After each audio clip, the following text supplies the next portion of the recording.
I interviewed Gilbert for one of the oral histories for the Florida Citrus Hall of Fame. I didn't know Gilbert personally. He was in Polk County. I knew him by reputation.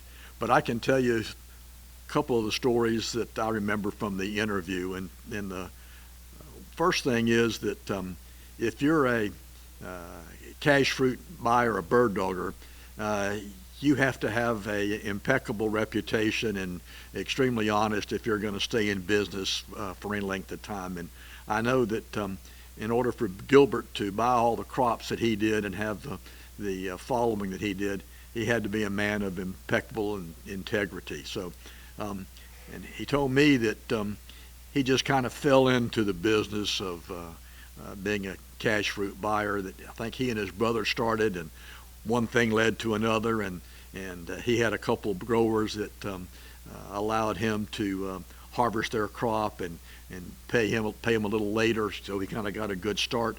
And so I think that as Gilbert moved through and was probably the largest cash fruit buyer at one time in the state of Florida, he had a reputation that his word, you could count on it. No need for contracts or lawyers or anything. If Gilbert said that that's the price and I'll pay you for it, and the deal was good.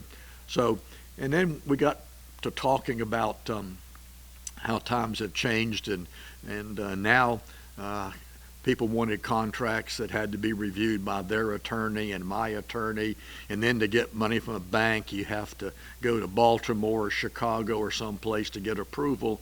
But Gilbert said back in his day that all it took was a telephone call. He said, I could pick up the phone and call Likes Pasco and say, I need $1 million tomorrow, and they would say, you want to come pick it up, or do you want us to deliver it?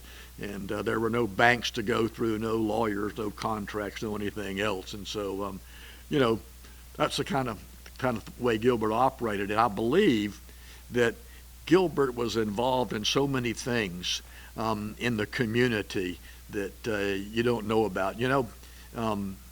I'm big on preserving the history of citrus, and it doesn't take long before you realize how many benevolent organizations and other things were built with citrus dollars. And I'm sure that Gilbert's dollars were invested in church, community activities, other things all over, and other people can talk about some of those.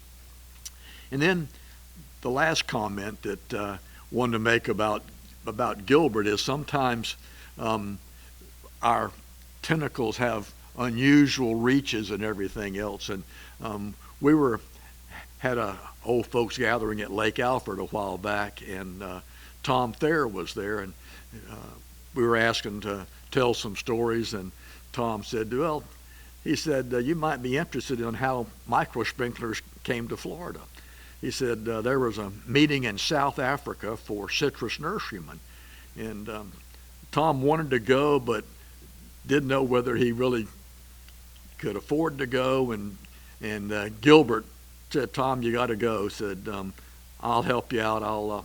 Because I think that what you can gather there, the information, will help the whole citrus industry and everything. And basically, Gilbert funded Tom's trip to South Africa. Now, if this isn't true, Tom, you can speak up, but that's the way I got the message. So Tom goes to the meeting in South Africa, and as part of that, they're out on tours, and he sees these little sprinklers that the South Africans had developed. And one thing led to another. He brought back some samples, and correspondence took place, and ultimately we have microjet and micro sprinkler irrigation in Florida. So we can say indirectly that if it wasn't for Gilbert, maybe Tom wouldn't have gone, and it might have been years later. But so in all the doings, you never know what kind of trickles out and what kind of side effects you have. So we can say that Gilbert Bowen encouraged and was responsible for the introduction of micro sprinklers into Florida. Take credit for it, Gilbert. You did a lot of other things that people probably don't even know about. So anyway, so my comments are that when you know a man from reputation and his reputation is spotless, you know the guy was a great fellow. And I thoroughly enjoyed that interview, and sadly it got lost someplace. But I had fun learning about Gilbert and the contributions that he made, not only to citrus, but he was a rock in his community. Those are the kind of people that built communities in Florida with citrus dollars.